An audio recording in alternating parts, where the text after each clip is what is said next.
안녕하세요. 이번 시간에는 유튜브 질문이 와서 질문 답변을 한번 해보도록 하겠습니다. 일단은 입구요인님이요. 저 네트워크 엔지니어 어떻게 생각하세요? 라고 이제 저한테 물어보셨어요. 근데 그래서 사실 제가 뭐 네트워크 엔지니어 전문가다 이렇게 말씀드리기가 좀 힘들어요. 저는 소프트웨어 전문가고 사실 하드웨어적인 측면까지 네트워크 엔지니어가 하기 때문에 사실 뭐 이렇다 저렇다 말하는 것 자체가 일단 시기상조긴 한데 좀 더 공부를 해봐야 된다는 거죠. 그렇지만 이제 제가 현업에서 본 이제 네트워크 엔지니어 분들 같이 일해본 분들 얘기를 조금 해드리자면 그분들은 그렇게 막 그냥 그러니까 옆에서 본 입장에서 그냥 쏘쏘해요. 그냥 뭐 다이내믹한 게 별로 없어. 그러니까 그런데 이제 내가 일하는 기업이 그 네트워크적 요소가 굉장히 강한 거야. 예를 들어서 뭐 운영체제 깔아서 뭐 판매한다든지 뭐 그런 거 있잖아요. 이렇게 뭐지 서버 임대해서 이제 이렇게 주고 이제 옆에서 모니터링하고 뭐 그런 게 중요한 기업에서는 거기도 CTO처럼 아마 중심이 되는 네트워크 대장 되게 잘 하시는 분이 계실 거예요. 그런 레벨에 간다면 또 나쁘진 않을 것 같은데 글쎄요, 대다수가 그냥 비슷해요. 개발자랑 대다수의 개발자들은 그냥 먹고 사는 느낌이고 그렇더라고요. 대다수의 그런 사람들은 그러더라고요. 그리고 예, 그냥 비슷해요. 어떻게 보면 그냥 개발자도 막 미래가 막 좋다 이렇게 얘기를 제가 막 딱히 그렇게 하진 않거든요. 그러니까 일자리가 많고 잘하면은 좋은 일자리가 많다라는 건데 모든 엔지니어가 비슷한 속성을 가진 것 같아요. 근데 이제 제가 본 현업에서 본 중소기업 그냥 일반적인 서비스하는 인프라팀 쪽에서의 이제 관점에서 보면 이제 설치하고 세팅하고 딱 그런 사람들 그리고 뭐 이렇게 뭐 해달라고 하면 IDC 가서 IDC라 그래서 이제 서버가 되게 큰 곳이 있어요. 서버 같은 걸 되게 많이 설치된 곳 있거든요.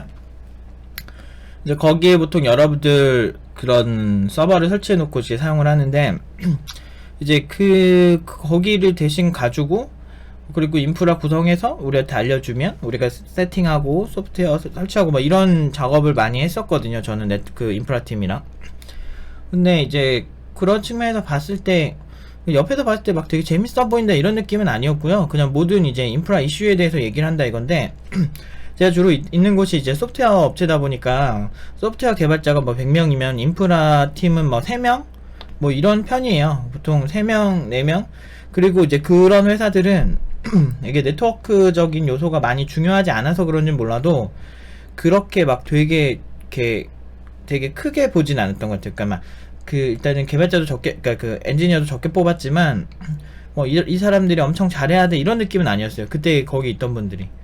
그래서 약간 네트워크 엔지니어는 조금 그 중소기업 쪽에서 네트워크적인 게 되게 이 회사의 주력 제품이 아니면 그냥 쏘쏘하게 가는 것 같고 대기업 쪽에서 핵심 네트워크 엔지니어로 간다면 인프라가 크고 구성 자체가 일반적이지 않기 때문에 이제 그 주력 제품이 네트워크적인 요소가 굉장히 강한 그런 제품을 가지고 있는 회사라면 그러면은 해볼만 할 것 같아요. 저라면은 그런 데 노릴 것 같은데 그런 데가 되게 까다롭거든.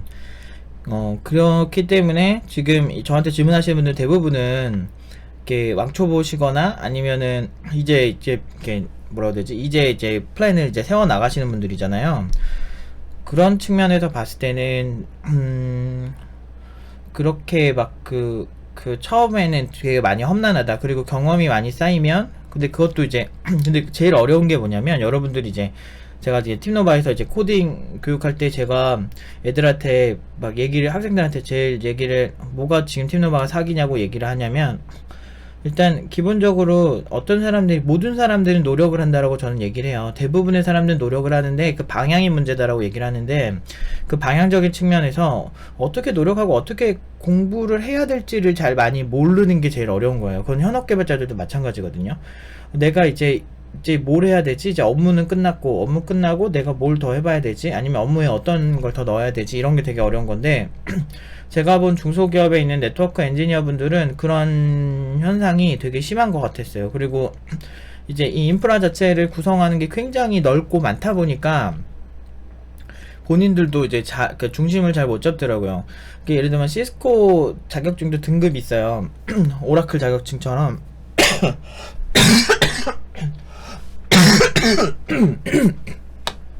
전 개인적으로 그거를 그렇게 막 되게 크게 뭐 이렇게 소프트웨어적인 면에서는 뭐 오라클 자격증이면 어디까지 있고 뭐 이런 게 그렇게 의미가 있다고 생각 잘 안 하는데 되게 고전적인 회사들 있죠. 아니면 뭐 공기업들이나 이런 데는 그 자격증 볼 때도 있거든요. 대기업도 그렇고.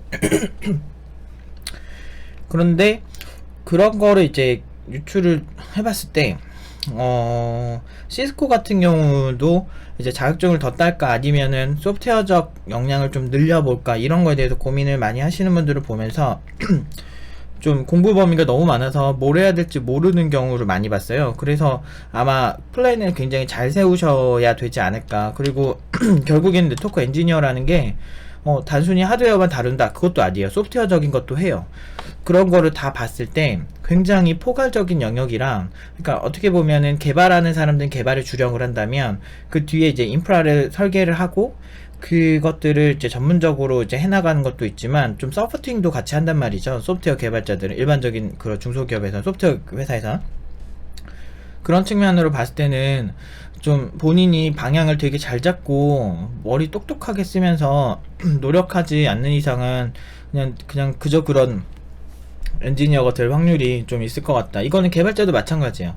실제로 많은 분들이 고민에 빠져요. 뭘 공부해야 되고 뭘 더 해야 되고 이런 빠지는데 그런 방향이 잘 구성되지 않아서 장기적으로 되게 아쉬운 개발자들을 정말 많이 봤어요, 저는. 그리고 제가 이렇게 딱 갔을 때 옛날 생각이 나는데 한 40대 개발자분 가까운 분이셨는데 그분이 그 옛날에 제가 있던 회사에서 거기 어린애들이 많은데 얘네들이 되게 잘했거든요. 그러니까 되게 옆에서 보면서 부러워하셨어요. 너희들 되게 다정하신 분이었는데 개발자분이고 개발 잘하세요. 근데 이제 안타까웠던 건 40대가 가까우셨는데 플랫폼이 한쪽으로 좀 특화되셨더라고요. 저희 같은 경우는 그냥 시키면 다 했거든요. 그러다 보니까 이제 그 방향적인 부분에서 자기는 좀 아쉽다라고 얘기를 했던 경험을 비춰보면 나도 내가 20대였으면 아마 그렇게 좀 했었으면 더 좋았을 텐데 라고 하는 거 보면 개발자들도 크게 다르지 않은 것 같아요. 지금 30대 중반이 된 제 입장에서도 그런 것 같아요. 그래서 방향이 진짜 좋아야 된다. 그래서 고민하시는 분들 많이 봐서 제가 알려드릴 수 있는 건 여기까지인 것 같아요. 이제 뭐 유튜브를 하시는 이제 네트워크 엔지니어 분이나 그런 분들, 전문가 분들이 이제 다시 나오시면 그때 한 번 더 물어보시면 될 것 같은데, 그냥 엔지니어링 쪽은 그런 것 같아요. 진짜 존나 잘하거나, 그러니까 이게 그런 거였어. 업계 수요는 졸라 잘한, 개발자도 똑같은데, 업계 수요는 졸라 잘한 사람에 대해 맞춰져 있어요. 그런데 그 졸라 잘해지는 방법이 되게 어려운 거야. 그래서 졸라 잘하는 사람한테 배워야 되는데, 졸라 잘하는 사람은 이미 업계에 있어. 근데 그 사람이랑 같이 일할 정도로 내가 올라가지 않으면 그 사람을 통해서 영감을 얻기도 힘들다는 거죠. 그러니까 이거는 개발자도 마찬가지야. 주변에 졸라 잘하는 개발자가 없고 회사 사람들이 그냥 적당히 그냥 소소하게 그냥 사는 곳이면 그냥 비슷해져요. 상향 평준화 안 돼요. 보통 그래요. 그래서 그런 거를 이제 보면 거기 있는 개발자들 보면 그냥 동태눈이죠. 동태눈이 뭐냐면 약간 그냥 초점을 잃었어. 이렇게 멍하니 이렇게 사는 사람 되게 많아요. 야근은 당연한 거고 그런 사람들한테. 근데 그 사람들 야근하는 거 보면 왜 야근하는지 알겠어. 그러니까 뭔가 탄력적으로 일하는 법도 모르고 그냥 이제 그렇다고 해서 칼퇴근하기에는 자기가 일 처리를 못하는 건 되게 미안하고 그러니까 적당히 이렇게 하는 거야. 그렇게 이렇게 딱 보면 잘 보면은 쇼핑할 거 다 하고 막 그래요. 쇼핑할 거 다 하고 그걸 이렇게 반대하는 건 아니에요. 그거는 저는 어떻게 사람이 계속 일만 계속해 쇼핑도 하고 막 그래야지.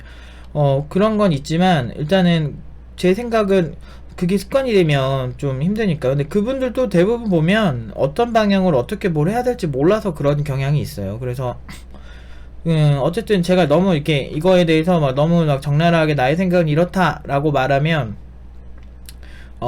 좀 그거는 이제 오프라인에 저랑 기회가 있으시면 제 나름대로 이제 생각을 말씀드릴게요. 근데 이제 온라인에서는 사실은 막 엄청 이렇게 적나라하게 말씀 못 드려요. 왜냐면 아무래도 이제 오해 소지가 많기 때문에 이렇게 나쁘게 말하면 그렇고 좋게 말해도 오해 소지가 또 있기 때문에 무조건 좋다고 차정하면 또 그것도 되게 약간 뭐라 해야 되지? 그것도 무책임한 거잖아요. 네가 좋다고 해서 이걸 했는데 이게 뭐냐?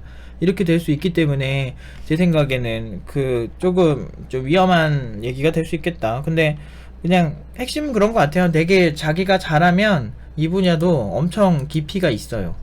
실제로 실제로 이제 저는 개인적으로 이제 전반적으로 다 이렇게 훑어보고 싶으면 정보처리 기능사나